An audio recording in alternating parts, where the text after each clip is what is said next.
नमस्कार, मैं साक्षी। स्वागत है आपका भगवान चैनल में। मंदोदरी को देखकर हनुमान को हुआ था भ्रम, कहीं वो सीता तो नहीं।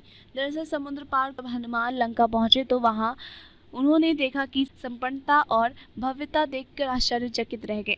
सुग्रीव का हित करने वाले कपिराज हनुमान जी ने लंकापुरी में प्रवेश कर मानो शत्रुओं के सिर पर अपना बायां पैर रख दिया। वे राजमार्ग का आश्रय ले उस रामनीय लंकापुरी की ओर और चले और वहां पर स्वर्ण निर्मित विशाल भवनों में दीपक जगमगा रहे थे। कहीं नृत्य हो रहा था और कहीं सूरा पीकर मस्त हुए राक्षस अन्नगर्ल प्रलाप कर रहे थे। हनुमान जी ने देखा कि बहुत से राक्षस मंत्रों का जाप करते हुए स्वाध्याय में तत्पर थे।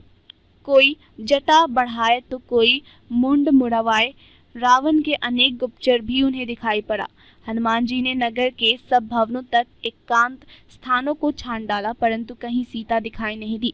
अंत में उन्होंने सब ओर से निराश होकर रावण के उस राजप्रासाद में प्रवेश किया जिसमें लंका के मंत्री, सचिव एवं प्रमुख सभासद निवास करते थे। उन सब का भली भांति निरीक्षण करने के पश्चात वे रावण के अत्यंत प्रिय वृत्रशाला की ओर चले। वहां की सीढ़ियां रत्न जटित थी। स्वर्ण निर्मित वातायन दीपों के प्रकाश से जगमगा रही थी। स्थान स्थान पर हाथी दांत का काम किया हुआ था। छतें और स्तंभ मणियों तथा रत्नों से जड़े हुए थे।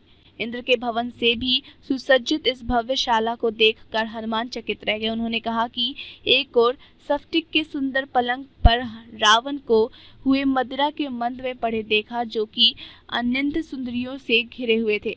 उसके नेत्र अर्ध निमीलित हो रहे थे। अनेक रमणियों की वस्त्र भूषण अस्त्र शस्त्र हो रहे थे और वे सुरा के प्रभाव से अछूती भी नहीं थी। वहां भी सीता को ना पाकर पवनसुत बाहर निकल आए। फिर हनुमान जी ने रावण के अन्य निकट संबंधियों के निवास स्थानों में सीता की खोज की, किंतु उन्हें भी असफलता मिली। तत्पश्चात हनुमान ने रावण की पटरानी मंदोदरी के भवन में प्रवेश किया। अपने शयनागार में मंदोदरी एक स्फटिक से श्वेत पलंग पर सो रही थी। उसके शैया के चारों ओर रंग बिरंगी सुवासित पुष्प मालाएं झूल रही थी। उसके अद्भुत रूप, लावण्य, सौंदर्य एवं यौवन को देखकर हनुमान के मन में विचार आया कि संभवतः यही जनकनंदिनी सीता है।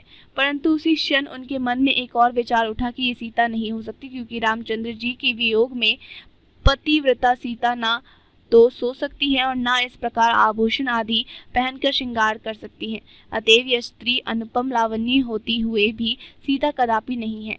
ये सोचकर वे उदास हो गए और मंदोदरी के कक्ष से बाहर निकल आए। धन्यवाद।